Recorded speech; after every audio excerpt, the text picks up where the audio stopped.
In today's video, I'm going to teach you how to add Pixel ID to Webflow. We'll start by grabbing your Meta Pixel ID. Head to the Meta for Business login page and sign into your business account.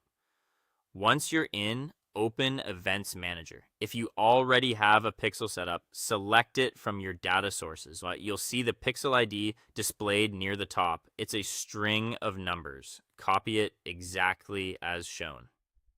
If your workspace has multiple assets, double check you're copying the ID for the correct website. If you don't see a pixel yet, create one in Events Manager first, then return here to copy the ID. Now switch over to Webflow. From your dashboard, open the project you want to track. Look for the option to access your site's settings. Depending on your view, this may be a gear icon or a site settings button. Click into Site Settings so we can add the pixel at the project level, which ensures it applies across all pages. Inside Site Settings, navigate to the Apps and Integrations section. This is where Webflow centralizes third-party connections, so you don't have to paste code manually in the site head. Scroll until you find the Meta Pixel ID field. Click into that field and paste the pixel ID you copied earlier. Make sure there are no extra spaces before or after the number. Those can prevent the connection from working. If you manage multiple domains in this project, confirm you're editing the correct site.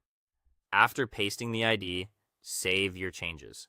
Saving updates the configuration in the backend, but for the script to go live on your website, you'll also want to publish the site.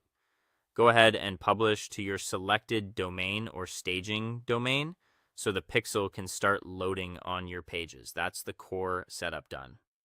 A few quick tips as you wrap up. It can take several minutes for data to appear in Events Manager after you publish. If you're not seeing activity right away, give it a little time and then refresh your Events Manager dashboard. You can confirm the connection by viewing your live site in a new browser tab and checking Events Manager for recent activity from your device. If you ever need to rotate pixels for different projects, just return to the same integrations area, swap the ID, save, and republish.